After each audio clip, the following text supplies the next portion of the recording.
Hi, I'm Adam. And I'm Rob. And welcome to the Screen Bucket Podcast. Episode 17? Oh, yes. Oh. We're almost legal. We've come far. What does that mean?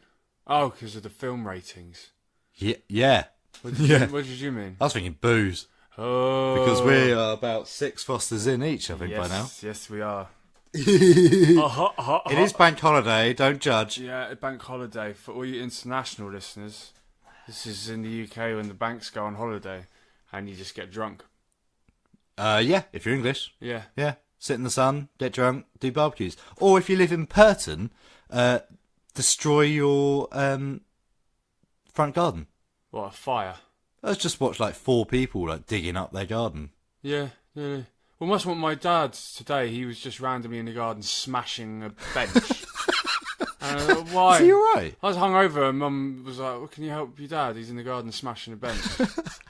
And I was like, no, well, I do not want to do that, but then I had to do it. And then so why does the bank holiday inspire people to... People have gone mad. The whole world is going mad. We're burning alive. Global warming. Yeah, Brexit's sort of happening. Yeah. People are losing their minds and just smashing benches. Somewhere in Scotland set on fire this weekend. Did you see that? No, I didn't see that. Wildfires in Scotland. In April. In Scotland. Wow. Mental. Yeah. Well, you know, the world's ending. The world is ending. I was saying this to someone the other day. You know Mad Max Fury Road? And also 2 as well. There's like an intro. Really like sad, sort of downbeat, how water wars. People are going mad and killing each other. If you just put that intro over clips on the news. Oh, it'd be... like current news. Yeah. On point. Yeah. A turtle died. The last turtle of a species. Did you see that? Was it a turtle or tortoise? It's a sea tortoise. Tortoise. It was a sea, some sort of aquatic turtle. That'd be a turtle then. Yeah, and it popped its clogs, and it's the last female. So we're no longer getting any more of those turtles because of the global warming. Oh, is that why? Those specific turtles. I think so. I assume so. Not that they kept eating bloody plastic bags. Idiots. God. Thanks, Al Gore. Yeah. Killing all the turtles with your mad theories. Yeah. Anyway, what was on our show? Well, we talked about Indiana Jones. Raiders of the Lost Ark. Yeah, one of the great blockbusters of all time. Which a sickening amount of people at work just hadn't seen. You just can't not have seen Indiana Jones by the time you're in your 20s. There's no excuse. It's madness to me. Yeah. What were people doing when they weren't watching films? It's one of the great films of all time. It's the reason why it's so immersed. But it's one of those films that I used to watch with my family. Yeah. Like, it wasn't just something I did on my own. No. Which arguably was probably Star Wars. But Indiana Jones was a group It was a family thing. event. I was 100% the same. Yeah. We'd sit round, probably get some fish and chips for it. Yeah. Exactly. Yeah. Madness, people who don't watch it. What else did we talk about? We talked about quaggers and like the art of making a creature. How do you want to make a good creature in film? And we talked about the new Star Wars trailer. And the new Child's Play trailer. Yeah. Some negative things going on there in both of them. And then we played a little silly game with your DVDs. Yeah. See, I don't think they're that weird. You clearly have a different opinion. Well, at least it's not a porn collection from the 90s. No, I've got Black Sunday. That sounds like something. Black Sunday. Oh dear. Blair Witch. Book of Shadows. Have you seen that? I heard it's like the worst film ever made. I really like it. Really? It's not Blair Witch. Is it a found footage film? It's probably closer to The Hangover. Alright. Or Paranormal... No.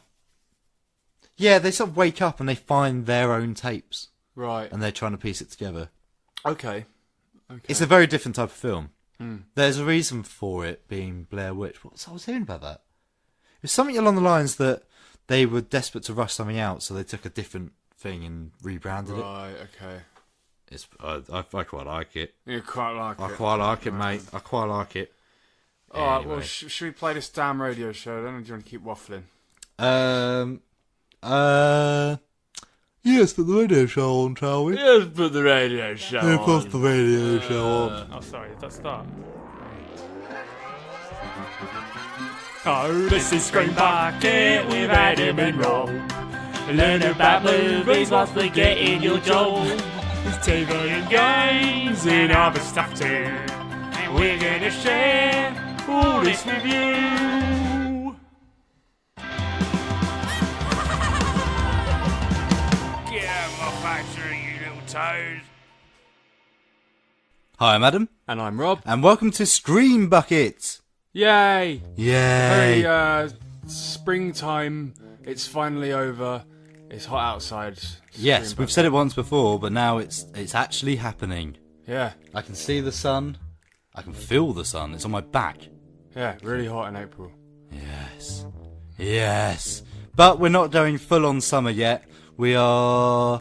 What are we doing?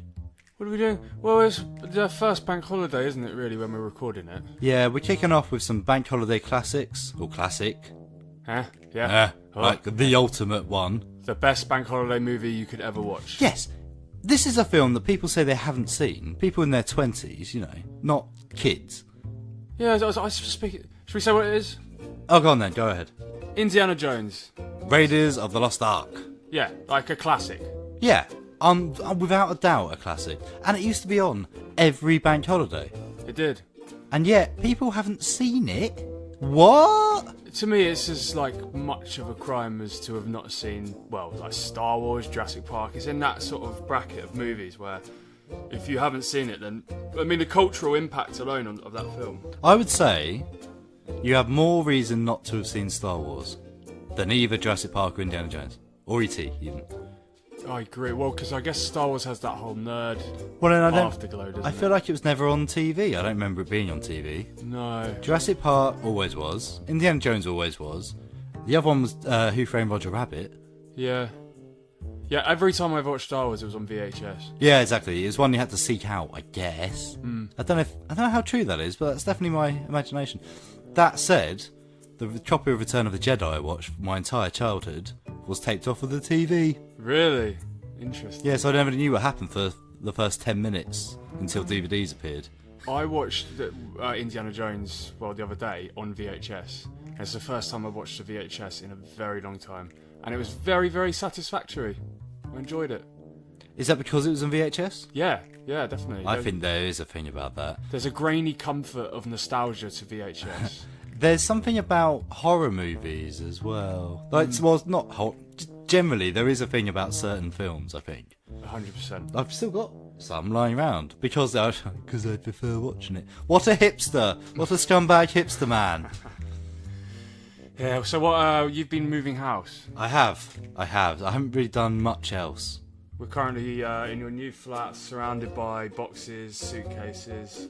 We've made a makeshift radio recording studio. Yeah, so we're not on a table or a desk, we are on 2 plastic boxes full of comics and 1 full of DVDs. I'm sat on a suitcase which is sat on a couch. Yes, because you weren't quite high enough to reach the top of the mic.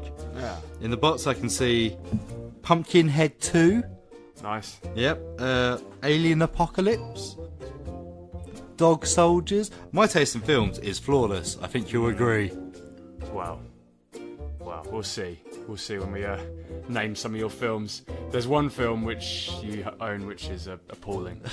Really? I don't understand why you have it. Well, I might have some ex-girlfriends things in here. Right. Any excuse? My defence. Yes. Anyway. So what are we doing with the show today, Adam? We are... okay, well, of course we're going to have our in-depth film discussion. We've got some news. Yeah. Well, some things that come out that we want to talk about. We're also going to be talking a bit about the film we're still working on. And then have a bit of fun and games. Bit fun and games. And some film reviews as well. For Yes. Wild Rose and the other one. With Chloe Moretz, Grace Moretz. Oh, what is it called? Greta. Yes. That looks very good. Yeah, we'll see. We shall see in the review. Ooh. Have you been watching anything over the past 2 weeks? Not really. But I did go on a course, a filmmaking course, with Chris Jones, the guy who wrote books that we read as teenagers and certainly inspired me. And he said, filmmakers shouldn't be consumers, we should be producers. Ooh. Okay, so what did he mean by that? It means we shouldn't be asking the question, what have you been watching? We should be asking the question, what have you been doing? Oh. You. Yeah. Right. Yeah. Well. Let's give ourselves some motivation, shall we? Okay. So, Rob, Yeah? what have you been doing? What have I been doing? With your life, your precious, rare life. With my life? Yes. Well, last weekend I went to Exeter and I got the megabus again, and it was appalling. I know. I had a lovely time in Exeter. It's a very nice, quaint city. And then on the way back, I left my suitcase on the train. Oh. I think it was like £150 worth of stuff, suitcase included. All gone. Just because I couldn't be bothered to look in the bloody head case hold. What? You just left? I just got off the train. I left the suitcase on the head luggage. Oh. And I walked off the train and I got in the car where I was going. So you've not done Lost and Found? I did do Lost and Found. No, you haven't got it. They made me fill out a form. I called them. I went to freaking Peterborough. Called the Peterborough and they were like, "Oh no, well we don't have it." So then I called Thameslink and then they said, "No, you got to fill a form out and we'll get back to you." Did you do it? Yeah, I did it. Okay. But it's stupid, isn't it? They've got a room where they put the lost property. Why can't they just send someone in to get it? They've probably got an infinite room that's full of 15,000 years worth of passenger material. What, like in Raiders of the Lost Ark? Oh, spoilers. Is that where they put it? Yeah. But what have you been doing that's on topic, Rob? I watched Game of Thrones. Got to talk about it. Eventually. It was very good. Was it? It was nice. Like loads of characters reuniting, some who hadn't been together since the first series, and the best cameo of all time. The best cameo I've ever seen in anything. Rob McElhenney, aka. Should you be saying this? No, because it's not a spoiler. Because if you don't know, then you won't see it. Oh, okay. It's not a spoiler. Rob McElhenney. It's Always Sunny in Philadelphia. He plays Mac. Oh, Mac. He's in it for 1 second, and he gets shot in the eye with an arrow. Nice. It's just his face, his stupid Mac face with long hair, and then he's like, oh! And then just falls on the ground. And amazing. yeah, best cameo ever. But yeah, apart from that, very good, very good, very good. Anything else you've been doing? Writing a certain script? I've been writing a script. Yay! What for? So there's a contest called well, I don't know if it's a contest per se. It's called the BBC Writers' Room. Well, yes, it's a competition that the BBC Writers' Room have promoted. Yeah. Yeah. So if it's not actually the BBC. Oh, is it not? I don't. It's not the book. Oh, actually, maybe it is. I don't know. Anyway, don't ask me. It's something you found on the Writers' Room, which is a good resource for anyone to watch. Use, rather. Yeah, if you're thinking like, oh, I want to get my script to be read by someone like big, or I want to see what I can get. The BBC Writers' Room has 2 contests a year, one for comedy, one for drama. So you can write a comedy sitcom script, for example. At the moment, you've got about 10 days left to finish it before you can send it off. Well, by the time this comes out, no time at all to finish it. 3 days. 3 days. 3 days. Write out a script, and they pick about 40 people, I think, and if you get picked, then you go and do these free, like proper writing courses. You team up with other writers, you get taught by a professional about writing. It's very, very good. So I'm trying to win that. I'm trying to get into those. So what's your log line for your sitcom? The Office, but in a blank, because I don't want anyone to steal my idea. You're so tight. I don't care. I don't want anyone to steal my idea. All right, okay. Who's the character? Not without names, just tell me what they are. They've just graduated. They can't get into a proper career because their degree is crap. Right. So they go and work in a blank. Okay. And what's their goal? To get good at their job. Okay. What's stopping that happening? Their lack of ability to learn how to use the blank. Okay. And their lack of ability they're a very slow learner. And they think just because they've got a degree they're going to do this job really easily, but they suck. And what's the theme? Theme is like realising that life is tougher than you'd expect after a certain time, I suppose. Okay. Yeah. Very good. That's the 4 fingers. Yeah. Not the 5-finger pitch, because you won't give us the setting. Nah.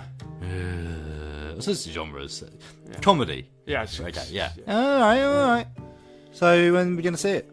Well, as soon as the BBC pick it, and it's going to be so good. Obviously, it's going to go straight to the head boss. And he's going to be like, well, we've got to make this straight away. Mr. BBC. Yeah, give him $100,000 to write it. King of the Big British Castle. Yeah.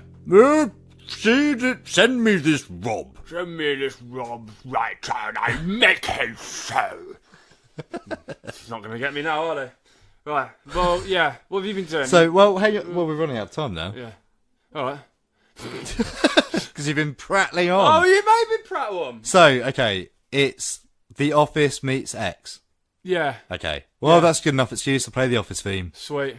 What's the song? What? Stereophonics. Handbags and the glad rags. Your old man's handbag. It's been a long weekend, man. Handbags and the glam rags? Glam rags? Why are you just looking at me? You have one message. Message 1. Hey, Screen Bucket, it's Harrison Ford here.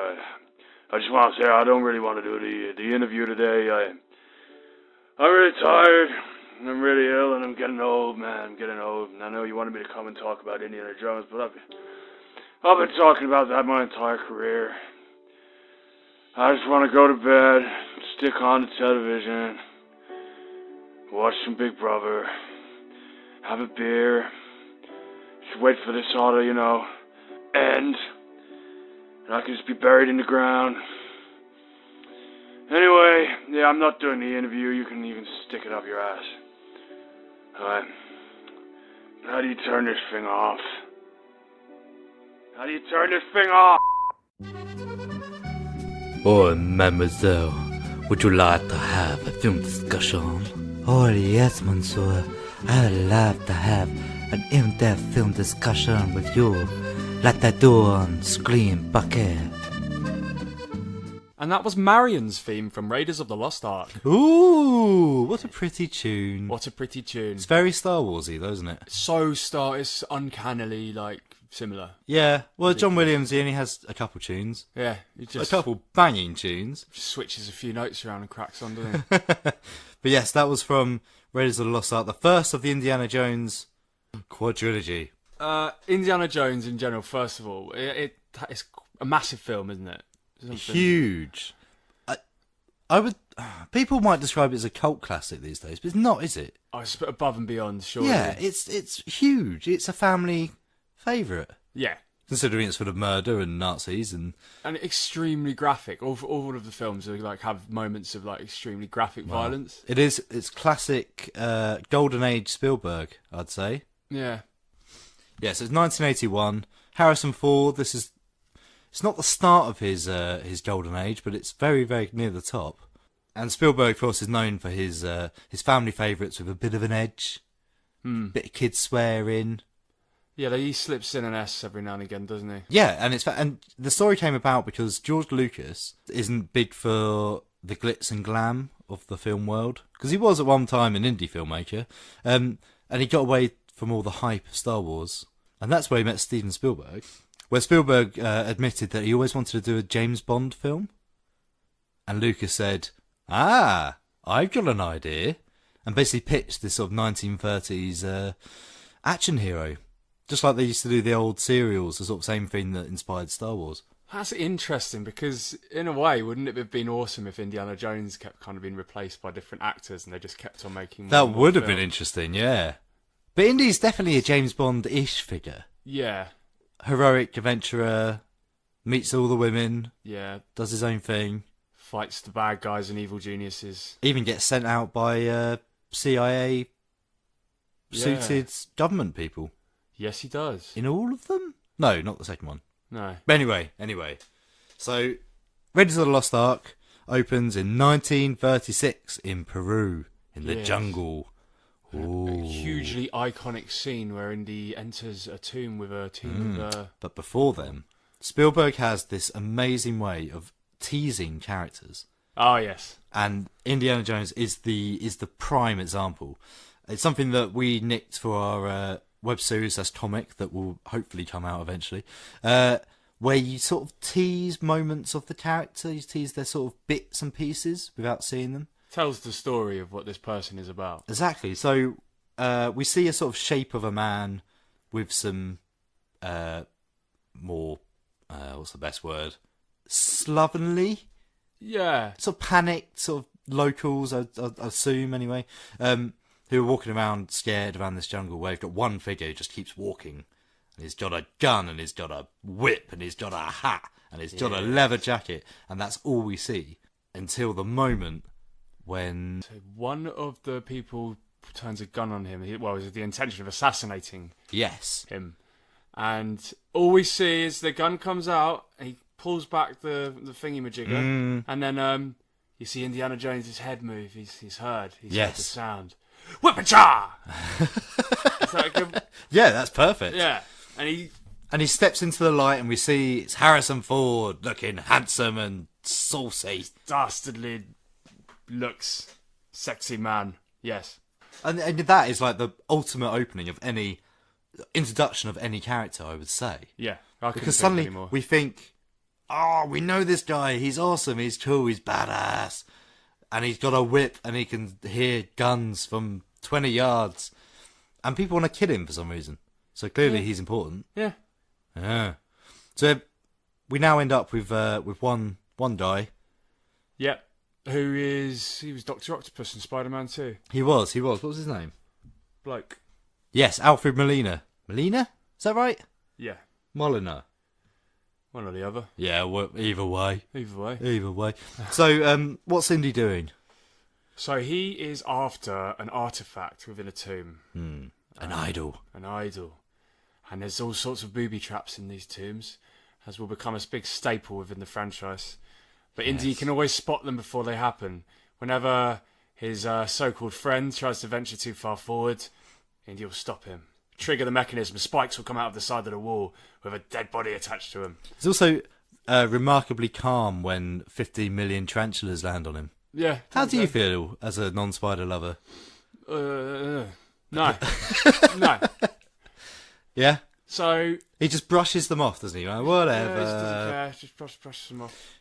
And eventually finds his way to the idol chamber. Yeah. So he grabs the idol slowly. He gets the bag of sand. He switches. He's put the bag of sand where the idol once was. Nothing's happened. He smiles. He turns and walks away. And then we see the stand slowly move down. Yes. And we know, well, hell is about to break loose. And suddenly this calm and collected guy suddenly just panics and runs. Yeah, he's off. The darts are shooting left and right. The floor collapses. Does the floor collapse or does the... I think when they originally swung over with the whip. Oh, yes. Then the other guy swings back. He takes the... Anyway, yes, right. He He takes takes the the whip after Indy's thrown in Throw me the idol. Yeah. Throw me the idol. Throw me the idol. Don't do it, Indy. Yeah. And Indy throws him the idol, and he betrays him and runs away. And this is the first time, of many, where Indy becomes a not James Bond character. He becomes a bit flappy. Yes. And a bit, like, not... He isn't the top dog. Because he jumps, doesn't he? Because he doesn't have the whip to swing over the gap. He leaps and he grabs hold of some grass. And then the grass keeps coming. It's like, oh! There's two other bits in the film where his like human, real, like realistic side comes, and one of them, which is probably my favourite bit in the whole film, is when he's climbing up the German bomber in the plane screen and in the plane scene. Yes. And he turns around and there's this ginormous German boxer standing there. And he slides back. He slides back down. It's like, all right. Yeah. Anyway, we're getting ahead of ourselves. Yeah. But yes, we meet after the amazing escape scene where he famously gets chased by a boulder that rolls towards him. He eventually is confronted by Belloc, Yes. a dodgy French man. Dr. Jones, fancy seeing you here, that kind of thing. Played by Paul Freeman. Who's his nemesis? He's another... It's like a rival in archaeology. He's a rival treasure hunter, definitely. Who's befriended the local tribesmen, so there's a whole thing, and Indy has to run away. And that's the second time we see him flap. When he gets in his escape plane, having bravely brushed off millions of tarantulas. He jumps right into the seat with a snake on it. And he freaks out. There's a snake! There's a snake! I hate snakes! Well, it's what's amazing about it, for me anyway, what I love about it is he... if you hadn't seen all the stuff he's just done, he would look like a complete sop, at that moment. So you imagine that the pilot's like, whatever. Yeah. But yes, he is an archaeologist. He's also a history lecturer. Yes, history professor, and he's very much loved by the girl students. Famously, one of the students has written "Love You" on her which eyelids. distracts him. And then there's another little nerdy pupil who runs past and just leaves an apple on his desk. There's a really dorky, awkward-looking guy. Just quietly puts an apple on. Puts an apple and keeps him running. Yeah, He doesn't even acknowledge it. Indy's met by Marcus. Yes, the curator at the museum. Yes. Who says that the CIA are waiting for Indy. They want a word. Ooh. So, this is where the year becomes important. Yeah. Because the Nazis are around. The Germans are starting to sort of be a bit dodgy. The war hasn't started yet. But people are wary, aren't they? And the CIA are wary as well. Hitler's on some sort of mission to acquire all the relics. His religious and arty they relics. express their awareness that Hitler is obsessed with the occult, which in fact he was. Yes. Which is another great thing about Indiana Jones. It's always kind of inspired, with a bit of truth. Yes. And they decipher that they are in fact looking for the Ark of the Covenant. Yeah. Which carries the the Ten Commandments. And it's somewhere in Egypt. Yeah. So they need to go and get it. So they want Indy to go and get it. And he knows someone who has something that will point him in the right direction, conveniently. Yes. Yes. Professor Ravenwood, who's actually died, but his daughter is very much alive and living in Nepal. Who happens to be Indy's ex. Yeah. Yeah. Bit convenient. See that. So off Indy goes to Nepal and finds Marion in her bar. She runs a bar. She gets absolutely hammered with the locals every other night. Well, she's shown to be playing a drinking game. Yes. Where she beats the other guy just because she can drink so much. So much vodka, presumably. Knocking the local out. And that's interesting. That's something to remember. Yeah. She's then confronted by the Nazis. Yeah, the Nazis, the bad guys. Including the Gestapo, the Gestapo agent, he doesn't actually have a name. No. I think he has a credit as Tot. Tot. Right. Tot. Odd name for a Nazi. Major Tot. Yeah. Who is this creepy, sinister-looking man? Very sinister. Looks an awful lot like someone went to college with, as you used to tell him to his face. Oh, God. Sorry, Fampy. That's right. We weren't calling him a Gestapo agent. We were calling him an elephant. Oh, dear.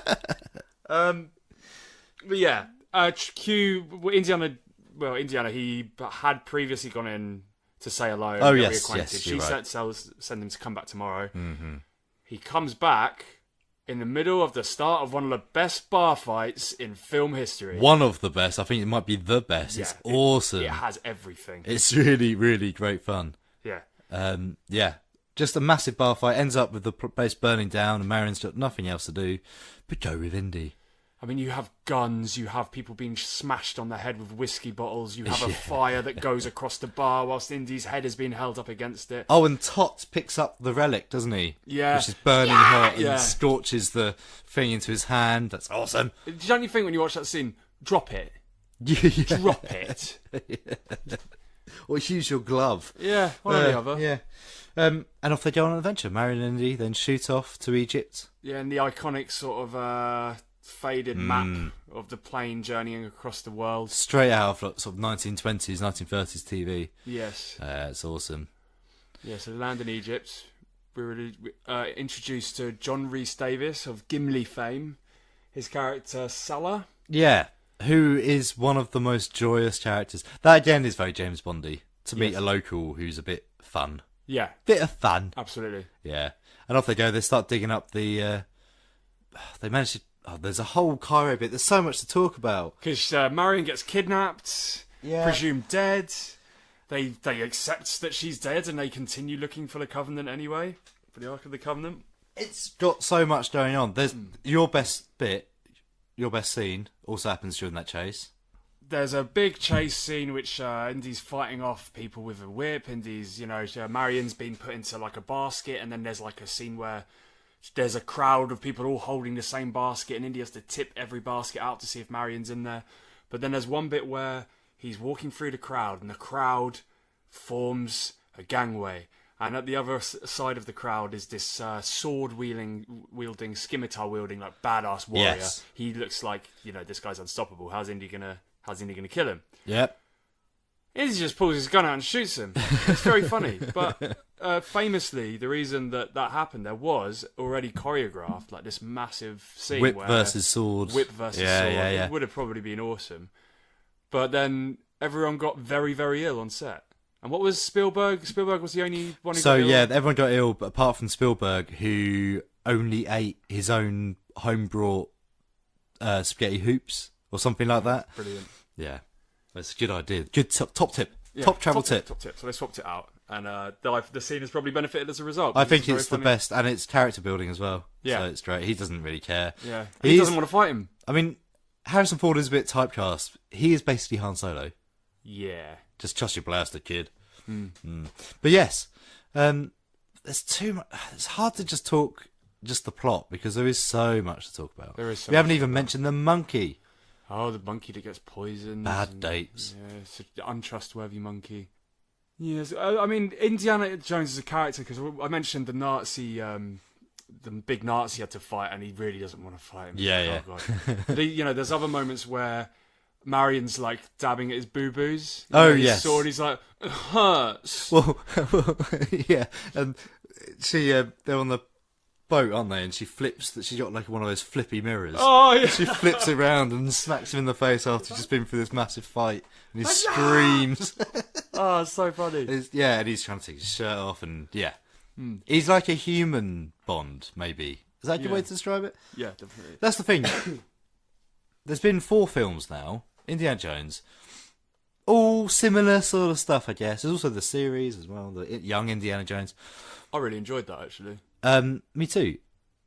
But one thing that's consistent throughout is I just want to watch Indy. Yeah. I just want to watch Indiana Jones, the man. You know? That's why I think this has over almost everything else, especially the imitators. Yeah. You just want to know what he does next. And I think as well, I mean, nowadays Chris Pratt would probably be the most realistic James Bond. But I'm not sure about that. I wouldn't want him to be Indiana Jones. I wouldn't have wanted Shia LaBeouf to be the new Bond. Indiana Jones. I would only be comfortable ever watching Harrison Ford as him, I think. There is something about him. There's something. Harrison Ford's got this like, I don't want to be here face. Yes. In almost everything he's done, and it's always like, yeah, this is great. Because Indy, though he does get enthusiastic, he also doesn't want to do all the stuff that gets him into the trouble. No. You know? So yes, when he spots the Nazi. Also, there's a bit when he's chasing down the truck with the Ark of the Covenant's been taken by the Nazis. Yes. And he's just like one at a time, like punching, kicking, getting people through. So there's a bit where he's crawling under the truck because he gets pushed off it, and he crawls up to the front. He's trying to pull himself up the grate, and all the things are bending away. I've seen someone put that to the Terminator 2 soundtrack, and it's pretty awesome. Really? He doesn't give up.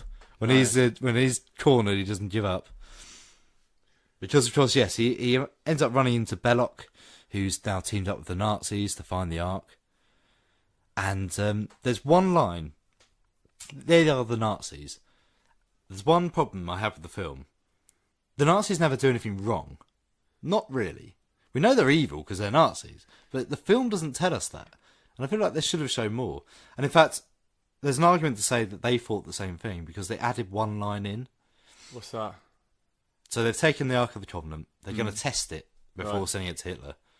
And one of the German officers says, along the lines, I feel uncomfortable with this Jewish magic. Yeah, just throwing it in there. And you're like, oh yeah, they're Nazis. They're stinking Nazis. One thing we absolutely have to mention is the cinematography, the scenery, the mise-en-scène.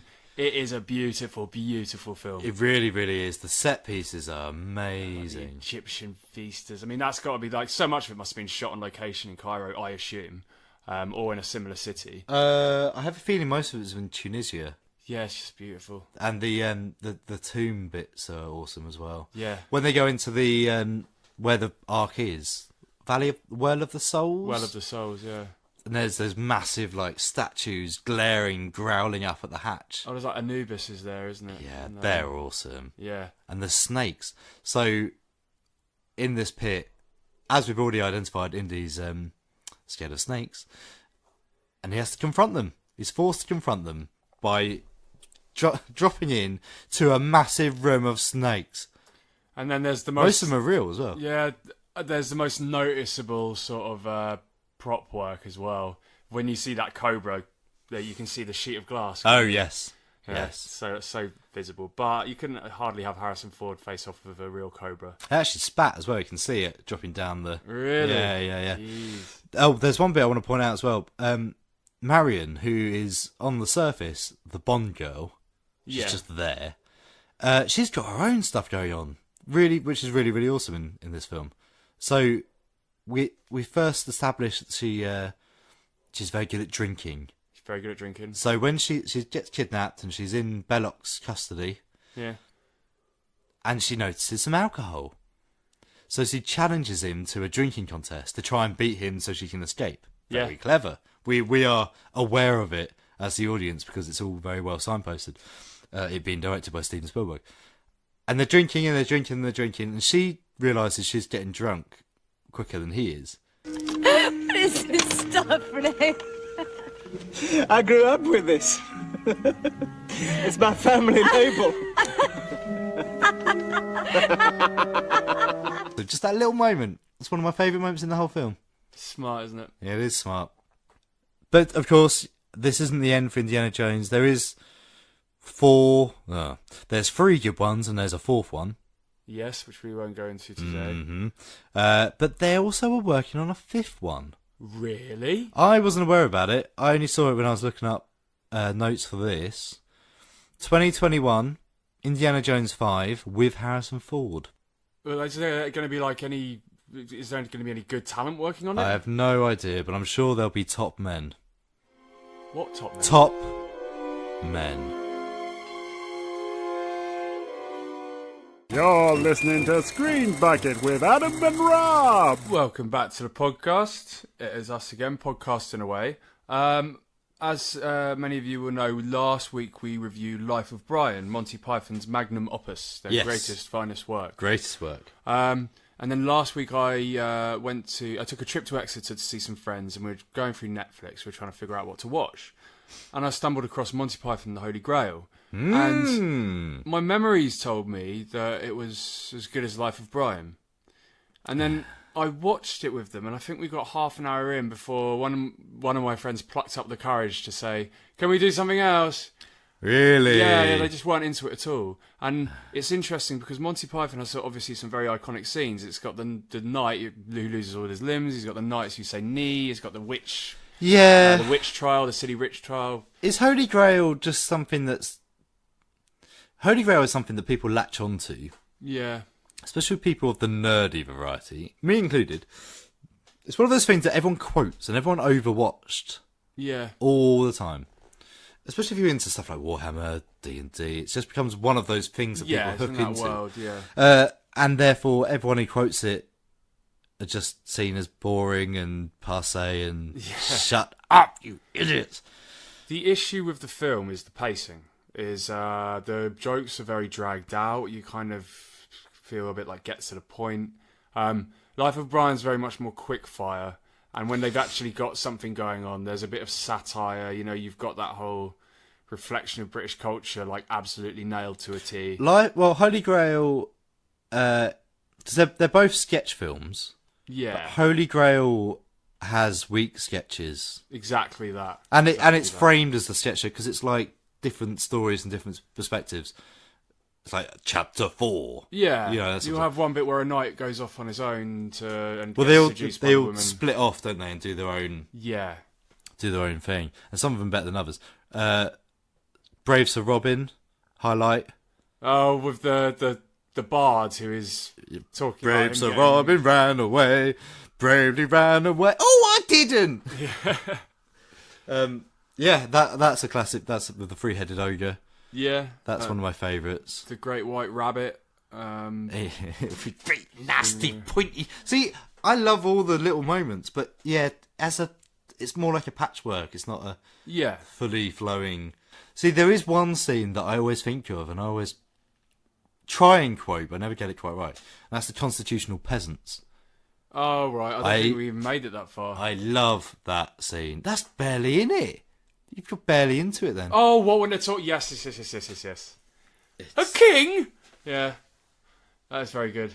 Oh, he's called himself a king now. It's like... But then there's Terry Jones's character in that scene is just making a pile of dirt. Well, that's the thing. They're having a sort of full-on philosophical discussion about what is it? Anarcho-commune. Yeah. We each take turns once a week, and it's all very like political level and high level. And just go, oh, Dennis, you got some lovely filth down here. Who's this then? I'm your king. Okay, yeah, it's very. You could edit it down. It's a good film. It's by no means bad. It just doesn't stand up to the like perfection of. Without a doubt. Just like Flying Circus, Monty Python's Flying Circus, really, really dated. I think unless you were really very much into it, it's a bit weak now. It's a bit hard to watch. You need to find like the best of Python, which I think is on Netflix, which will just show their best stuff because their worst stuff is very, very testing. Yeah, it's quite a patience. In fact, the Flying Circus generally is now on Netflix, and it's probably worth watching for a reference sake, just to see what it was like, because some of it is very, very good, and some of it is just trash. Yeah. Still very intelligent trash, but still sort of boring. One of the best scenes was recently, I got into a bit of a debate on Twitter with someone, because he was saying that the music video to Taste Good With The Money, by the very, very talented Fat White Family, was just a rip-off of Monty Python. Yes. It was a homage, in my opinion. With the naked ladies, but not in the video. No, that's something else. That's Studio B you're thinking of. What am I thinking of? What are you talking about? This. Oh, right. Fat White Family, Taste Good With The Money. They parody 3 sketches from Monty Python, or 4. But it's really obvious, though, so it can't be a rip-off, because they clearly are Monty Python. They're making it obvious enough, but it's a reference, it's a tribute. Even so, it makes it very, very funny to watch. Yeah. It's possibly one of the funniest music videos. Yeah. To a genuinely good song as well. 100%. And yeah, it's just worth watching. Taste Good With The Money, Fat White Family, check it out, you'll see what we're talking about. And to be honest, even if it is a rip-off, the fact it made me go and watch the Monty Python sketch that it's based on... Well, he's just doing it favours anyway. Yeah, it's doing its job. It's selling it. Is that it? You done? That'll do. That'll do, sorry. Adam's Film Reviews. Wild Rose, 2019. Bet you're gonna miss me. Keep your foot still, please. You're gonna be the next Dolly Parton! Your Lordship, Miss Harlan has put her childish ways behind her. Her children are living with her once again. Do you miss me? She is a promising young country singer. I'm trying to get to Nashville. But you better mind your tab doesn't go off when you're going through security. She now works full-time as a daily woman. Hey! I'm trying to be a country singer. Nobody wants to see a convicted criminal up there. Johnny Cash is a convicted criminal, you ball bag. Country music. There's 3 chords in the truth. Just gets whoever's in there out. I should have been born in America. I'm an American. You're young. You're incredibly talented. There is nothing you can't do. Just thinking about your kids. You cast them off when you get a better offer. This is me trying to make something of myself, and surely that's a good thing for them. No letting them down. That would be a good thing for them. Directed by Tom Harper and written by Nicole Taylor, Wild Rose introduces us to Rose Lynn Harlan, a born and bred Glaswegian with dreams of Nashville, Tennessee.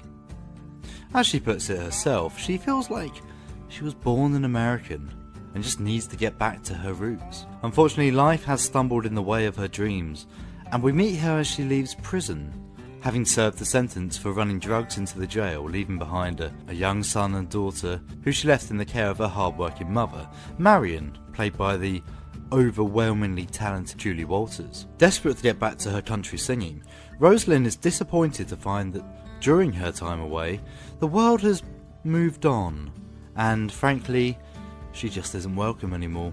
Burdened with 2 whining little sods, Rosalind is forced to take up work as a cleaner to start earning again. Always listening to the country greats, Rosalind unconsciously finds herself singing and dancing as she cleans, catching the attention of the owner of the house, Susanna. Amazed by her new cleaner's obvious talents, Susanna takes up the cause to find Rosalind the opportunity she needs to make her way to Tennessee.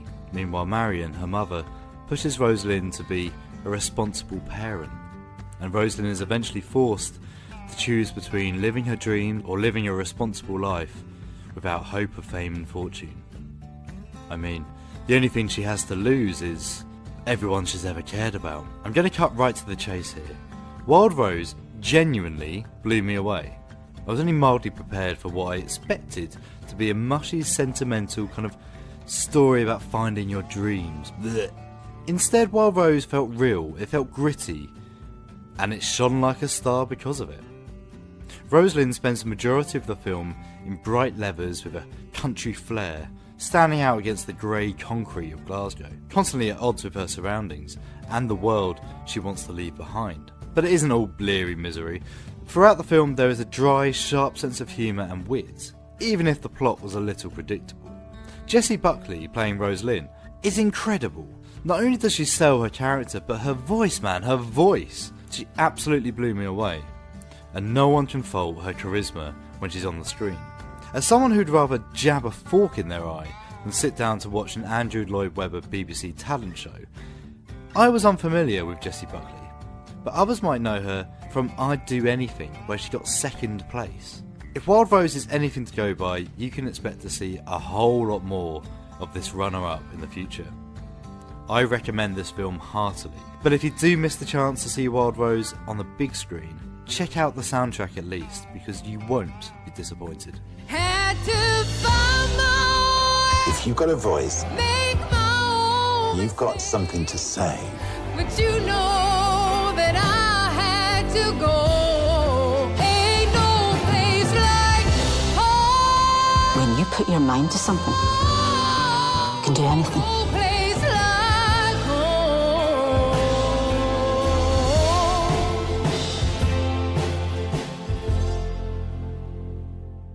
Steam Bucket on North Herts FM.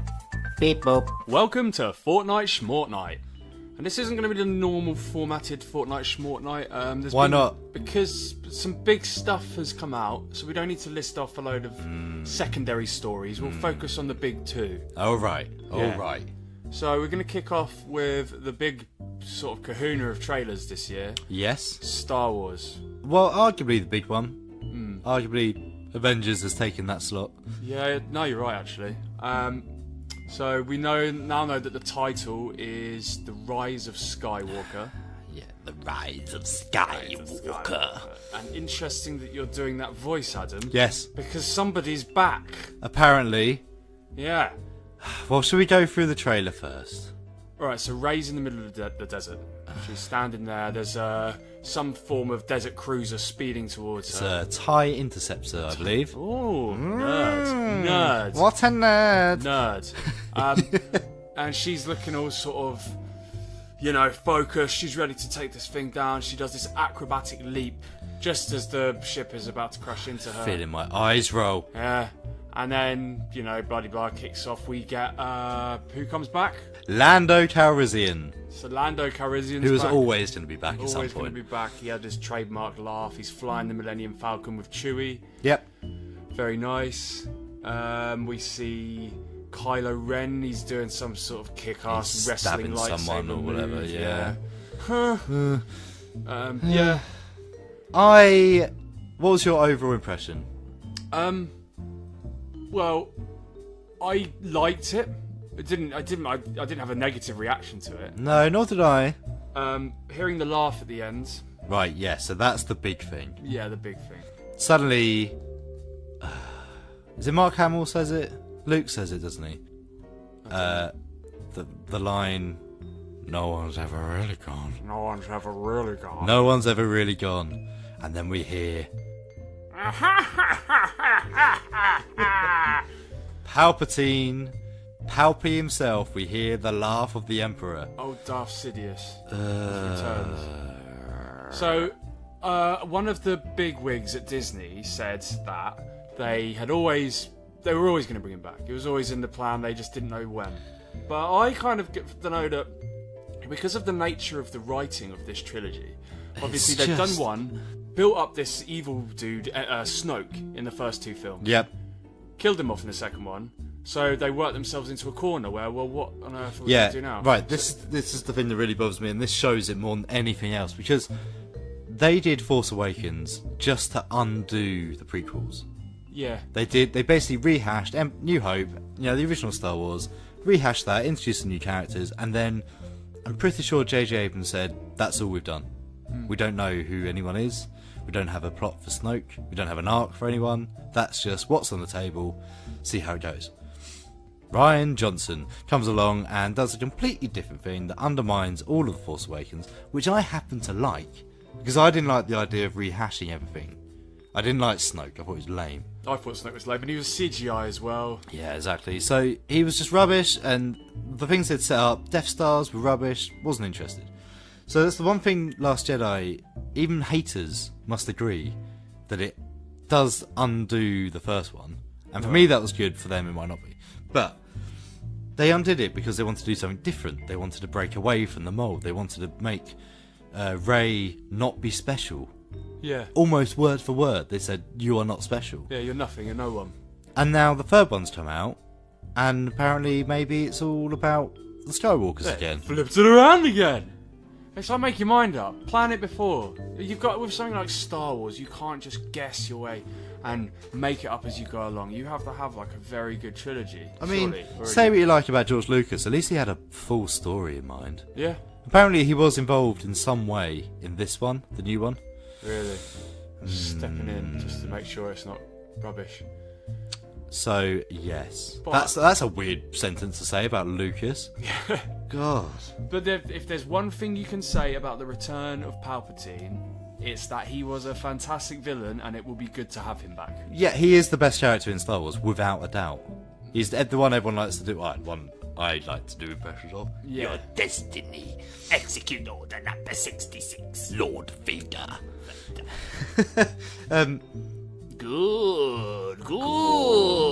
No. This just made me cringe. Yes. But that's the other thing as well. J.J. Abrams is back in the seat. And is this not just going to be a rehash of Return of the Jedi now? I mean, probably. Force Awakens was redoing New Hope. This is just going to be Return of the Jedi again. Long story short, the whole thing was pointless. Shouldn't have even bothered. Yeah. But this is the thing. There is the other trailer that's been leaked. The Mandalorian. The TV series. Ooh. I haven't seen that. Is it good? Yeah. I completely forgot about that. So it's, they're going on a sort of... Is it a Boba Fett one? It's not strictly Fett. Right. Because I think it's a black guy for one. Okay. Different character, but same sort of armour, same sort of bounty hunter environment. But it looks very westerny. It looks very exciting. Oh, cool. And the fact it's a TV series means it might be slightly better storytelling, fingers crossed. You won't have to be told in an hour, you know. Right. Also, fingers crossed, no Jedi. That'd be nice. Yeah. I prefer anything without Jedi in it. Solo, Rogue One, almost did it. Almost did it right. So yeah, I'm looking forward to Mandalorian, see what that happens. Yes. Let's get away from empires and stupid stars and stuff like that. Just get away from the repetitive Jedi Force nonsense. Boring. Anyway. Another thing that's happened. We have spent many a week of Fortnight talking about developments for Chucky, for Child's Play. We just got a new trailer following the announcement that Mark Hamill is going to be the voice of Chucky. And we got an unveiling of his face, of Chucky the doll's face. And his voice. Yes. So, So, what do you think of the face? I can't say it on the show.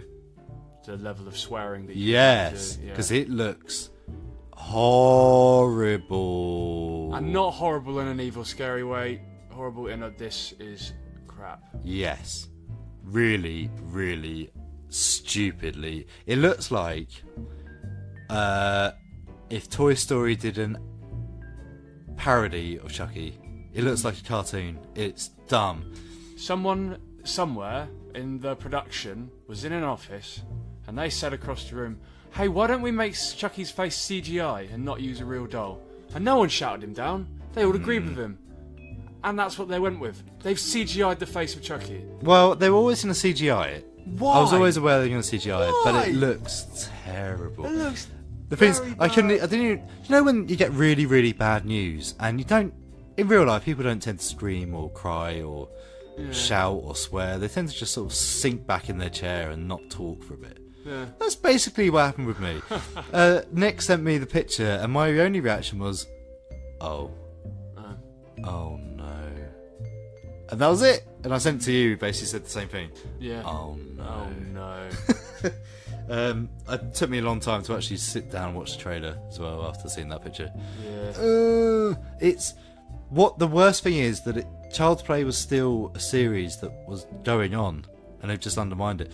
The other thing as well is they got rid of Brad Dourif as the voice, the legendary voice, and got Mark Hamill in, as we announced in the last Fortnight. Yeah, and we were excited that he might put a little Joker vibe in it. But instead what they've done is just make him imitate Brad Dourif. Yeah, they seem to have said, what's your best Brad Dourif impression? Yeah, pointless. Okay. Oh, it's really, really bothering me. They've also given it a weird sort of Black Mirror vibe. Yeah, it's all about technology and smart houses. They can hack the house and. But that's gonna date it, isn't it? I mean, you could say that it's got some promise because it's produced by the producers of It. Yeah. Right. It was good. However, I saw Pet Sematary last time, and I can tell you. Producers from It don't know nothing. Because that was awful, wasn't it? That was terrible. Right. Anyway. Oh, but there was one other trailer. This is just trailer week, isn't it? Yeah, trailer week, part 2. Hobbs and Shaw, Fast and Furious. Have you seen the new trailer? I haven't. Oh, mate. It looks dumb. Does it? Good. Really, really dumb. That's what you want. Yeah, I'm so excited for it. Brilliant. It's just two bald men punching people and insulting each other. Do you know what the second trailer reminds me of? What? Do you remember the Rick and Morty episode when they're looking at interdimensional TV? Yeah, I watched it the other day. And the trailer, Two Brothers. Yeah. It's that. Oh, it's brilliant. totally just that. Fantastic. And it just goes on and on and on. Jason Statham's sister turns up and she's like a kick-ass chick. Right. So then the Rock goes to his family, his Samoan family, with axes and stuff. They're not Samoan. Are they New Zealand? I don't know what they are. But they all do like the haka and it's all shouty. Hawaiian. Hawaiian, are they Hawaiian? Yeah, I think so. Interesting. Yeah. Really, really love it. Right. That'll do for Fortnightly Night. Is there nothing else? We were already doing too much. A quick note about how sad we were to see that Notre Dame was burning. Us and everyone else in the world. Yeah, Notre Dame. Notre Dame. Yeah. Well, I'll be Notre Dame. But interestingly, as a result, Disney's The Hunchback of Notre Dame was like the most highly streamed film in the world. You're saying Disney did it? Palpatine's behind it all. Yes. Palpatine's behind it all. What's going on? Yeah. Oh wow. I'm not that fussed about The Hunchback of Notre Dame. What I am fussed about, Time Splitters. Yeah. So let's bosh on the Notre Dame theme from Time Splitters 2. Yes. You have one message.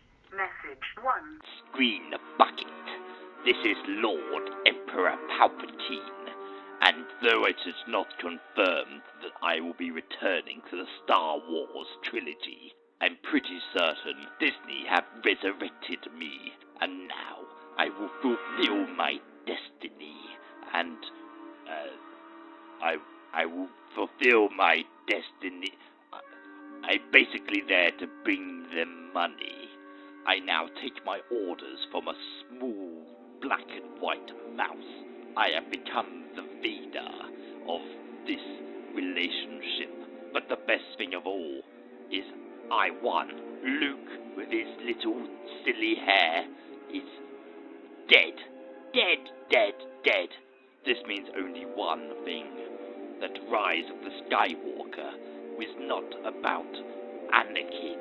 It is not about Luke.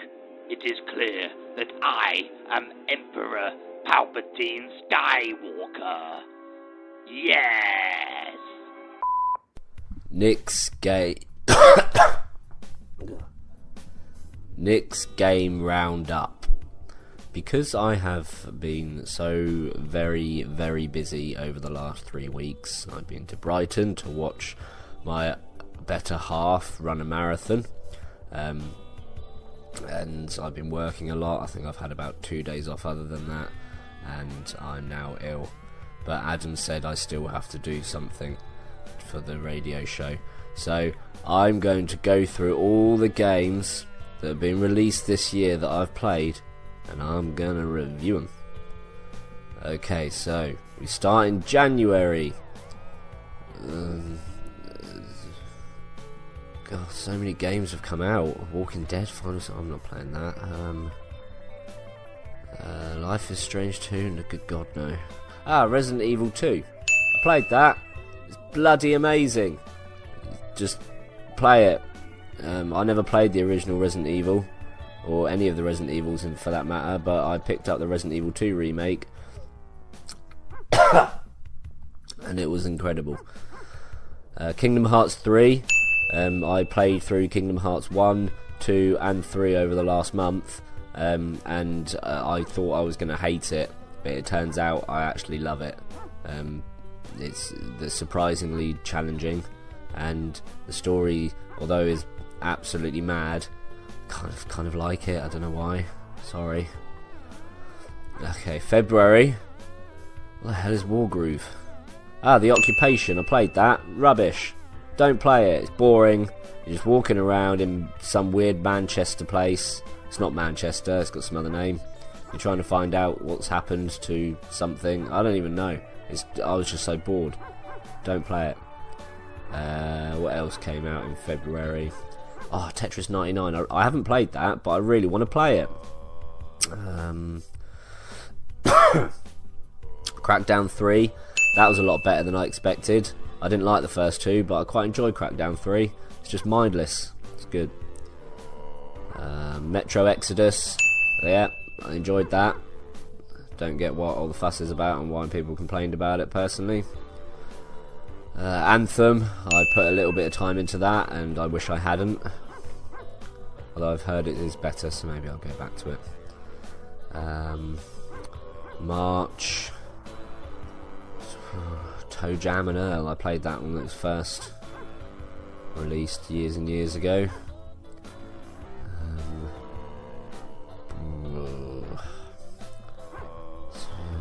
Devil May Cry 5, I played that. That's good. Not amazing, but it's alright. God, a lot of games came out in March. Division 2, I will not play that. The first one was terrible. Sekiro Shadows Die Twice, I was tempted to play that, but then I decided not to because I'm really bad at Souls-like games. Really, really bad. Unravel 2 came out on the Switch. I played that when that was on EA Access. It's very good. It's a good little sort of couple of hour game. Assassin's Creed 3 Remastered. Don't know why they did that.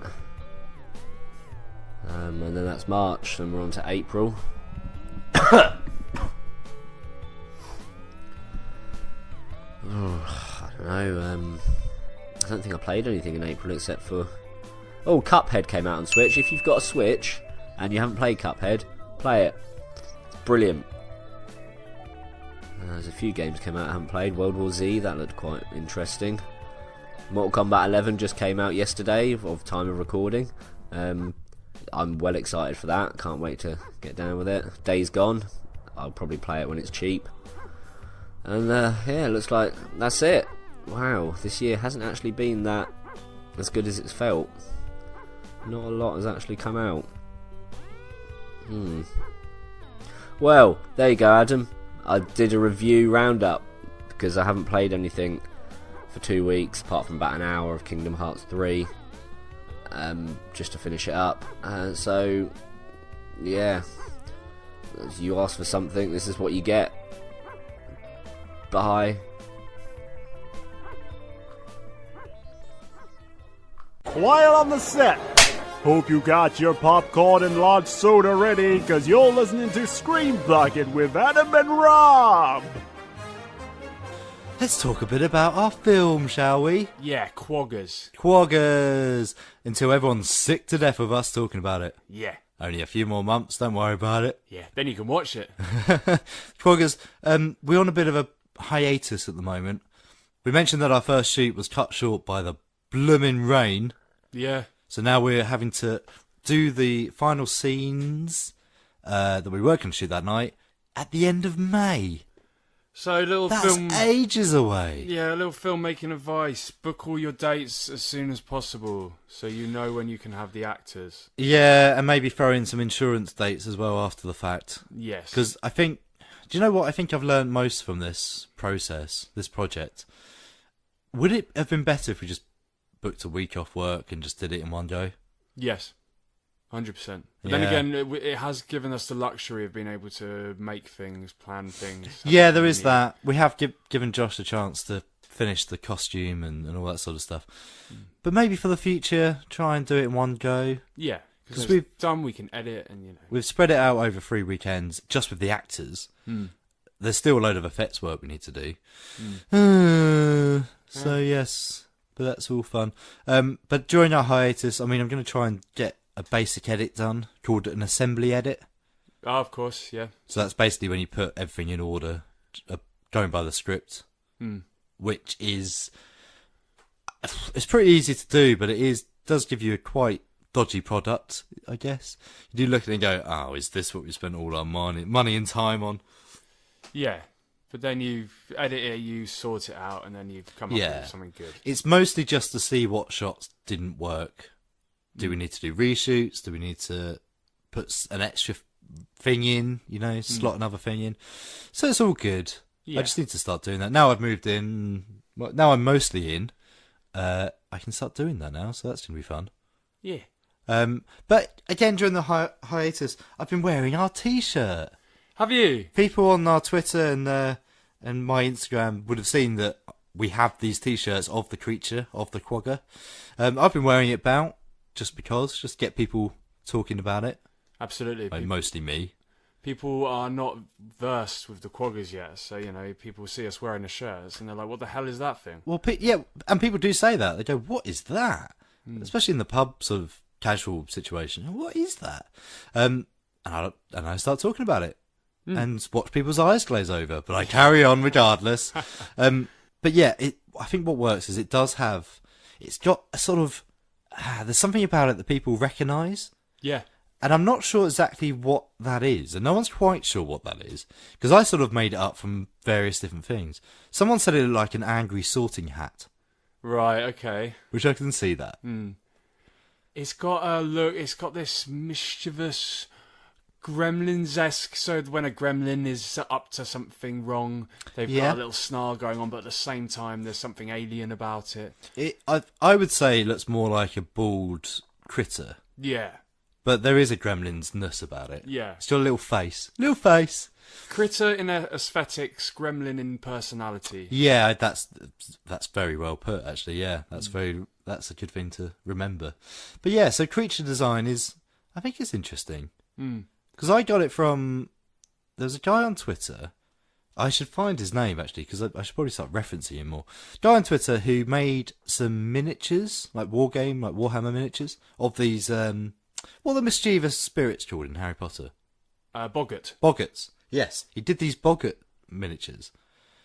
And quaggers are very similar to Boggarts. Right. In the sense that in the original script, set in a house... They were hiding in the furniture, causing trouble. Yeah. Which is a boggart. actually, thinking about it. Yeah, boggart changes its appearance based on your fear.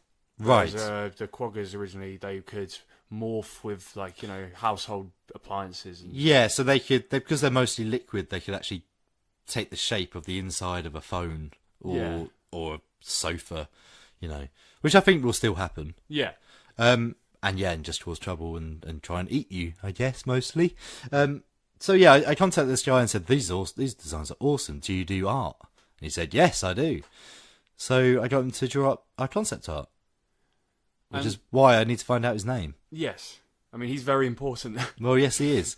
And from that, we met Marco Caruso, who's a local model maker. And he made us a basic model that we then took away, made silicone moulds of, filled with latex, and made our latex puppet. Yeah. And we used real shark's teeth. Yep. Which we would swap out for gummy versions for when the actors actually have to be bit by the quagga. Yeah, thankfully, through the design choices, you can detach the teeth, the row of teeth. So in fact, one model we could even have at least 4 versions of. Yes, great. Because we can swap the teeth around. We'd have put the teeth at the top or teeth at the bottom, swap them out completely, maybe just make it gummy.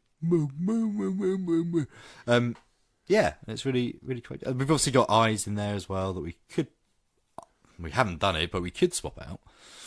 I think that's important in, not really critters, but in Gremlins, one of the things people love most about Gremlins, and especially Gremlins 2, everyone's got their own favourite gremlin. Yeah. So I think what we've successfully done with quaggers, by giving us the ability to have different ones, it offers you the opportunity to be creative and, I definitely want us to do a few more models, and I want us to be a bit mad with it. Yeah. Because the one we've got is 2 eyes and a mouth. Yeah. I want us to have one with 8 eyes or 15 eyes, little different sizes and shapes like a fly. Yes. I want one to have one massive eye. Yeah. One that looks angry, one that looks, one with a single human foot. Yes, yeah. Which just stomps around. Things like that. One with human teeth might be weird. Very freaky. Like that fish. Have you seen that fish? Yes. Oh, gross. Oh, completely off subject. Yeah. My goldfish died. Oh, your goldfish. I didn't even know you had a goldfish. It didn't stay dead. What? My goldfish, when it was swimming around in its tank, and it went on its side and stopped moving. Right? Okay. Died. Yeah. And I was like, oh, well, that's quite sad. And we've had him for 3 years, which is a long time for a goldfish. Right. So I thought, well, all right, we'll give him a burial tomorrow. Maybe we'll do the traditional thing of flushing him down the toilet, blah, blah, blah. Went in the next morning, and he was just swimming around like a madman. How long have you had it? 3 years. How long do they normally live? Like, a goldfish, normally, well, it depends. Some only last a few weeks. They can live that long. Okay. But I'm past the age where... Your parents haven't swapped it out? Yeah, but I'm surely past the age where they do that to spare me. I'd be surprised. I wouldn't be surprised. They're like, well, let's quickly get another fish. Yeah, I can so see that happening. Oh, well, they probably want it dead anyway, because they're sick of cleaning the tank. Maybe it's just having a nap. It was dead, man. Maybe it had fish flu. Maybe it did. Had a little cold. Oh, I'm so ill. Oh, lying on my back on the water. I don't think it's ever going to die. I think it'll outlive us all. Should we test it? Yeah, let's try and kill it. Let's try and kill it. Cue some montage of throwing it on the floor. It bounces back into the... Well, we'll come back and update you when we've got something a little bit more juicy for you. Maybe next time. Oh, we'll have done the assembly edit. Hopefully started on some effects. We'll talk about that, and we'll talk about some gore as well. Gore! Yeah. Oh, actually, speaking of the t-shirts, they are now on sale on Spreadshirt. I'm going to add a few more designs as well, so it's not just the one. So you can get your very own Quagga t-shirt. Oh, yes. I'm going to start promoting it on Twitter very soon. And hopefully you can help us finish the film. Yeah. With lots of lovely money. Please do. Lots of lovely, lovely money. I'm just a sweet screen bucket. You have one message. Message 1. Hi, Screen Bucket. It's Johnny Travolta. I noticed you played a song. You played a song from Grease. Well, I was the lead actor in that show. I'm so happy that you played one of my songs. I'm such a big fan, and I just wanted to say, as a special reward to you two, I'm going to fly you to America, you're going to come to Los Angeles, and I'm going to take you for some coffee. Alright? We're going to have a good time, and then after the coffee's done, I'll send you back to the UK, and you can talk about more of my movies. I'll fly you there myself, because I'm a qualified pilot. Alright. That's me signing out now. Have a very nice time. Goodbye. Adam and Rob, Screen Bucket. Hello. Right. We played a little game last time. Yes, we did. We had to describe films badly. Yes. Well, we took descriptions from the internet. Yeah. And described films badly. The other one had to guess what it was. Yeah. Yes. That was good, that. Although you got the easy answers. I won, basically. Yeah, because you got all the easy answers. Because I used the stupid BuzzFeed article. And it was rubbish. You're just not clever enough at filming. Less clever than me. So we're going to use the fact that we're currently in a room full of boxes and DVDs and books. Yes. What are we doing? What we're going to do is we've both selected 3 films each from your DVD collection. Yes. Right, and we haven't shown the other person the films we've chosen. Nope. We're going to quickly flash them to the other person, and then that person has to describe the plot of the film in 5 seconds. Are we doing that? Yeah. What did you think? I thought we were going to describe it to the other person really, really badly. Oh, okay. No. Oh, God. Yeah. Hang on, I need to re-choose. Phil. Oh God. Okay. I must also add that Adam has bought us a crate of beer because to help me because this is what happens when you go away. Because we have been assembling beds, we have been moving furniture up to his flat room. So as a reward, he has bought Fosters, and we have drank some Fosters whilst we've been assembling his flat. So our ability to talk about these films is going to be extremely damaged. Right, presumably you have to have seen the films. Yeah, I would have. Yeah, choose films that I would have seen. Oh God! Which is difficult because you have such weird films. Blue Ruins. Blue Ruin. What's Blue Ruins about? You tell me. Blue Ruins is about Lara Croft goes into the middle of the South American jungle and finds a lost civilization of buildings, but they're all blue, and everything's blue in there. The cheese graters are blue, the toilets are blue, the apples are blue, and they've not rotted. All right, pipe down. I'm back. Thank God for that.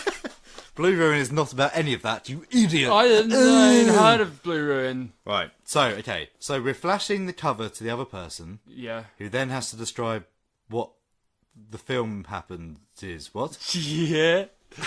What the plot is. Okay, but if you don't know the film, you just make it up. Yeah. Okay. All right. Okay. I've got 6 in front of me. I'll choose the best ones. You start. All right. Krampus. Yeah. Alright, well Krampus is easy. Krampus is about a boy and his family who have Christmas with their horrible, horrible in-laws, and the kid after gets bullied by everyone. It's been 5 seconds, isn't it? 5 seconds? Is that what I got? Alright, keep going. Alright, 5 seconds. Logline. Boy gets punished for not believing in Santa. Okay, alright, sweet. And everyone dies. Everyone dies. Right, cool.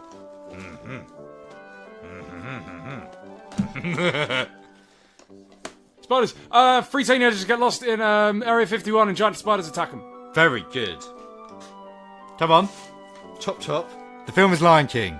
It's about a boy who becomes king and starts like being all annoying to people.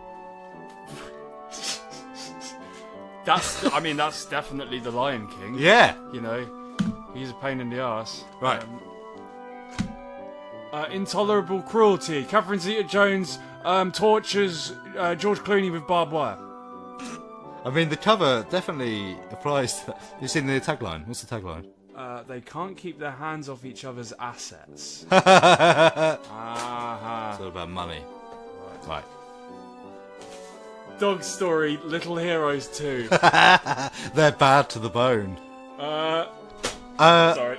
I have watched it, and I remember liking it. I don't remember the plot. Make one up. I think some dogs solve crimes. Hang on, let me read the blurb. It does have 2 dogs in police uniforms on the front. Charlie and his dog, Samson and Hercules, travel with Aunt Karen to see the ships at the naval yard. While Charlie and his aunt are touring the naval yard, the dogs save an old man who falls off the pier into the ocean.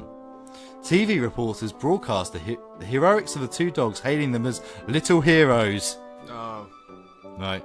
On camera, Charlie is offered a free trip to Universal Studios Hollywood and an Animal Hero medal for each of the dogs.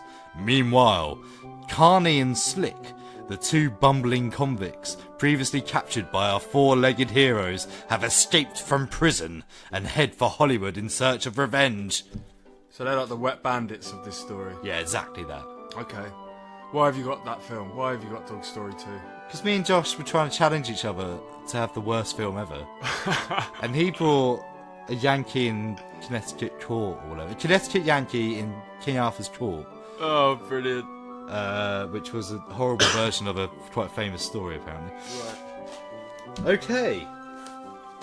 Well, I think I'm losing this one, but 5 seconds. Go. Pulp Fiction. This is hard. Uma Thurman has a heroin overdose and John Travolta gets shot in the toilet. Nailed it. Very good. I mean, we've still got 5 minutes for this segment. Alright, well, we're just going to have to get more DVDs, aren't we? What's the worst DVD you've seen? Oh, I'll tell you what. What's the worst one in this box underneath us? I've taken 2 films from Adam's collection. So these are the ones you think are the worst or the weirdest in my collection? Yeah, I'm sure there's stranger ones. But this one, funnily enough, has Robert Englund and Jenna Jameson in it. Which one's that? Zombie Strippers. Zombie Strippers! They'll swallow your soul. Anything else will cost you. That's possibly the best tagline ever. That's one of my favourites ever. I mean, it sums up the whole Zombie Strippers thing. I remember seeing that in Woolworths. Really? And reading that tagline and going... I was about 12. And added onto that, you've got the cast that features one of the most famous porn stars of all time and the guy who played Freddy Krueger. Yeah. Masterpiece. Right, give us the blurb. All right. Worldwide media sensation. Worldwide media sensation Gemma Jameson. Well, that's one way of putting it, isn't it? One way of putting it, yeah. And Nightmare on Elm Street's Robert Englund starring Zombie Strippers. When a secret government agency lets out a deadly chemical virus causing the reanimation of the dead, the first place to get hit is Rhinos, a hot underground strip club. As one of the strippers gets the virus, she turns into a supernatural flesh-eating zombie stripper, making her the hit of the club. Do the rest of the girls fight the temptation to be like the star stripper, even if there's no turning back? Zombie Strippers is a sexy, bloody, hilarious good time. Well, it's got everything you need. It's genuinely really, really funny. Yeah. Yeah, it's like you sort of look at it and go, oh no. I'm gonna have to watch it. Oh, that's terrible. But it's genuinely funny. I went through a really nasty breakup at uni, and I put that on with a bottle of rum, drank the entire bottle, and had a great time. Well, you would, wouldn't you? Yeah. In that scenario. It was awesome. My housemate was sat there. I had 2 housemates. One was watching it with me, and the other one kept coming in going, "What are you laughing about?" Just pointing. Look at it. Robert Englund plays the manager of the strip club who hates uncleanliness, and he hates the girls because they're filth, and just sprays them with cleaning fluid. Brilliant. Yeah, it's great. Oh my god. So the other one, we've got Manborg, and the tagline is Nazi Demon Uprising. Yes, right. Manborg. Do you remember that hit film, internet film? What's it called? What, Kung Fury? Kung Fury. Yeah. Right, it was all sort of cheesy in 80s and sci-fi and had bloody CGI everywhere. Yeah. This is the film that Kung Fury wanted to be. Really? This is Manborg is practical effects overload. It was made by the people who did The Void. Oh, really? Now, The Void is very sort of John Carpenter-y, very practical effects horror film. This is a comedy action movie. Okay. It is the future, and Nazi demons led by the nefarious Count Draculon and his minions rise from the bowels of hell and take over the planet.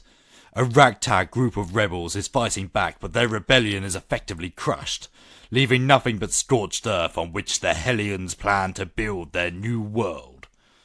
After a personal confrontation with the Count, a soldier is blasted into oblivion, only to awake in a dark future, to find most of his body replaced with cybernetic enhancements. A mysterious inventor has turned his bloodied remains into Manborg, cyborg of destruction. Great. It's amazing. And I think they're Australian, or at least half of the characters are Australian.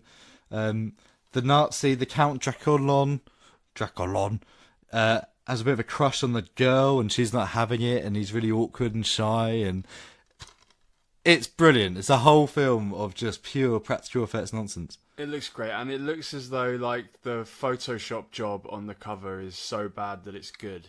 Yeah, so you exactly. know you're in that bracket of quality where this film is gonna.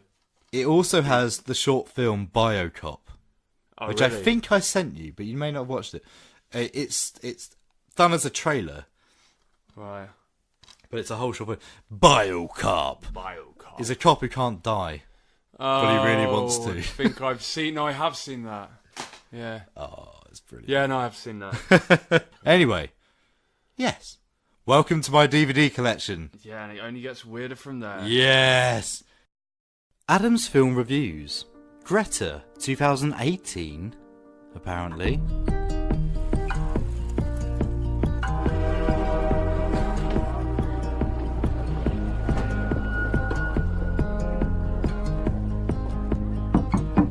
Where's this? I have a bag that I found that I think belongs to Greta Hadag. Oh, bless your heart. Where did you find it? On the subway. Oh, would you like a cup of coffee? You've been so kind. I don't get many visitors here. I've been so lonely since my daughter left. Well, I could help you. My mom actually used to say I'm like chewing gum. I tend to stick around. Where are the candles? In the cabinet.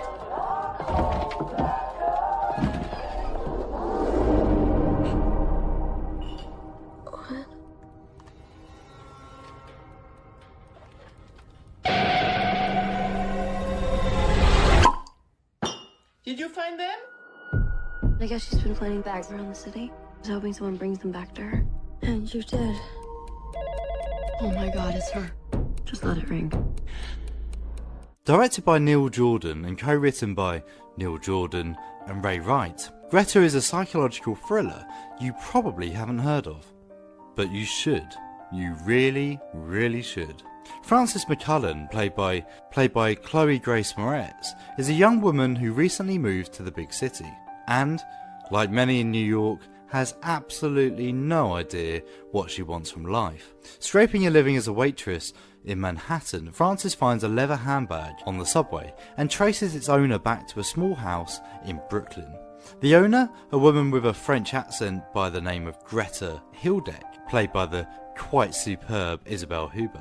Surprised at Frances' arrival, Greta is quick to thank her and bemoans her lonely existence over a cup of coffee. And Frances is quick to sympathise. Having lost her mother in the last year, Frances latches on to Greta, and the two spark a unlikely friendship. In no time at all, they're spending more and more time together. That is until Frances makes a genuinely quite frightening discovery in Greta's home. Quite understandably freaked out, Frances does her best to run away, dodging Greta's calls, and confides in her housemate Erica about how Greta is a complete and utter nutbar. However, Greta isn't so easily dismissed. Fearing for her life, Frances is unable to lose Greta, who becomes increasingly unhinged in her attempts to track Frances down. Soon Greta turns her attention on Erica, and what started as a quirky friendship begins to become a much, much darker tale. Greta, the film that is a bit of an unusual one. It has the feeling of a movie that belongs in the 90s at least, and possibly even directed by Woody Allen. Manhattan is always present, and Frances seems to be dressed like a woman twice her age, but this aside, there is something deeply unnerving about Greta.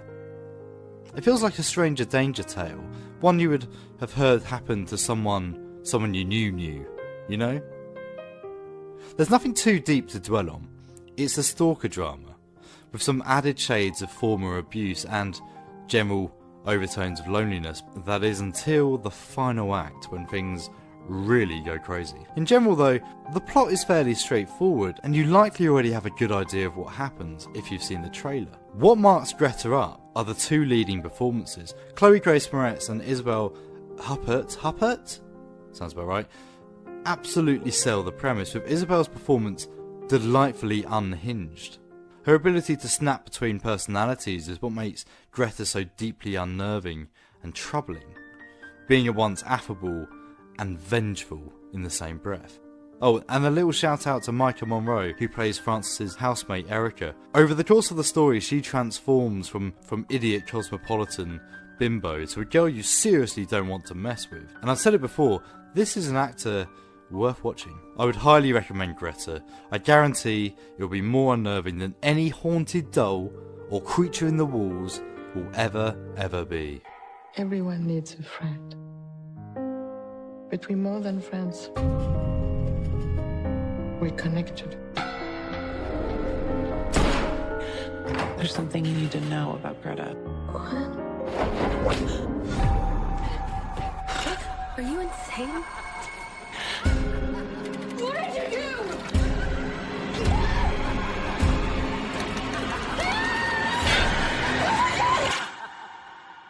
Just try to get rid of Greta. You have one message. Message 1. Hello, Screen Bucket. It's John Rice Davies here. I'm here with my friend Brian Blessed. Hello, I'm Brian Blessed. All right, you are. We were just wondering if you could promote our little mountain climb. We're about to climb a mountain together. I love mountains. You do love mountains. John, have you met my wolf? I haven't met your wolf. I will introduce you to my wolf. Oh, I don't And then we can fight some locals and, drink some alcohol. Oh, but you're not a dwarf anymore, are you, John? Oh, no, I'm almost as tall as you are. It's so good that we get on, John. Yes, I agree. Did you hear my classmate Patrick Stewart keeps having arguments with Ian McKellen? Something about a camembert. A camembert. What a silly thing to have an argument about. Yes, a silly piece of cheese. Yes, a silly piece of cheese. Yes. Well, why don't we go back into that bar, eat the rest of that bear, and then we'll climb up that bleeding mountain. Bloody won't do it. I once wrestled a bear. Did you really? I wrestled a bear. Was that your first wife or your second wife? Wait, is that my friend Jordan? Oh, Jordan? Jordan's alive! Jordan's alive! Well, that was our show, Rob. That was the show. Not much of a show. Hey, don't put it down, man. We talked about Indiana Jones. That's true. So, next time, there's a film coming out, isn't there, between now and next time? Is there? Avengers Endgame. Oh my gosh. Yeah. Oh my actual gosh. Actual golly gosh. Well, it's really annoying because it's coming... Is this one coming out? So it's coming out... This episode is coming out the day before, or the day... No, yeah, the day Avengers is out. Yeah, so our review of it will be 2 weeks late. Yeah. So you'll already know, you would have already seen it, and then you'll have to hear us talking about it. Yes. You talking about it. I've had someone ask... A couple of people asked very nicely if they want to join us on the show. So have I. Really? Yeah. Oh, so we might actually... Maybe we should get a full table discussion. Yeah. Just bring someone on. Yeah, so two people. Do it. Yeah, let's just do. Should we just make the whole show a Marvel fest? Yeah. Why not? Let's go Marvel mad. Let's go Marvel mad. We'll call it Marvel Madness. No. No. Why? Why? Let's call it Hulkmania. No. Oh. Let's call it Forgeddon. Have you gone off the idea? We could call it Stream Bucket Assemble. Yeah, alright, let's do that. Because we're assembling as different people. Bucketeers Assemble. Yeah, Bucketeers Assemble. Get some of our fans on board. Yeah, that sounds like a good idea. Cool. Okay, right, well, we'll work on that. Yeah. Yeah. All right, well... So if you're not already sick of comic book movies and superheroes, we're going to give you another 2 hours. We're going to give you a dose. You're welcome, Internet. Yeah. Yeah. Right, because I've been packing, I've also lost the notebook I had when I went to this filmmaking course. Guerrilla Filmmakers with Chris Jones. But I'm going to try, obviously not next time, because we're going to do a Marvel Mania Bucketeers Assemble special. But maybe afterwards I'll do like a rundown of how to do a guerrilla film. Is he going to get angry with you for doing that? Like, Well, I'm not going to to reveal any secrets, but I will sort of hint at it. And you're not going to create a lawsuit. I would say though, if you want to actually really learn about filmmaking and be able to network and speak to people who are doing it, he's the man to look out for. Yeah. Because it's mind-blowing. From what you told me about it, especially with like the editing process and marking it and taking it to festivals and stuff, I didn't even think about all the hundreds of things you have to do to make sure you can successfully do that. Yeah. There's loads of stuff I hadn't even begun to think of. There's a huge amount of stuff. And also, the world's changed so much that making movies is now so different to even when he was making them. And he's only 10 years older than us or so. Well, maybe 20 years. He was making stuff in the 90s, so yeah. Get with the times, people. Go and go check out this guy's courses. There's another one at the end of the year, isn't there? November, yes. November. Guerrilla Filmmakers Right. Masterclass. Look it up. He's also got something called Talent Canvas, but I don't know too much about that. That seems to be some sort of cult. Right. But well, it's fine. In fact, he has a technique. This might be cringing. Do you reckon this would be dodgy? I don't know. He has a technique for something you should do. If ever you're feeling nervous or in an environment where you need to not be nervous, when you need to be a leader, a hero, a champion. Turn into Ace Rimmer. No, actually, kind of. Stand like Wonder Woman. Really? If you stand up now, and I'll play you the Wonder Woman theme. Okay, cool. Yeah, stand up now. Put your hands on your hips. Put your chest out. Put your chin up. Chin up, chest out. Breathe deep. Yeah. Alright, it does feel pretty good. Yeah. Wonder Woman. He's waiting for me. I'm going to kick ass on this film set. Yeah. I know what he wants. I'll get it done. I'm going to be the best runner any of these guys have ever seen. That's it. That's genuinely it. It's walking into an environment and just having the confidence to be the hero. Yeah. The Rimmer, the Ace Rimmer. What a guy. What a guy. But it's genuinely... And in day-to-day life, if you go to the supermarket and you're feeling a bit anxious about it, stand with like Wonder Woman for a bit. It really does help.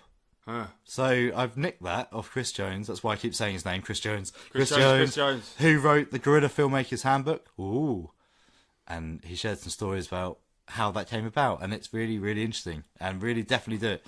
In fact, I might try and contact some people about this show and see if we can get them on. Yeah. There's some interesting people, and most of them live in London, so they're not too far away. But anyway. Yeah.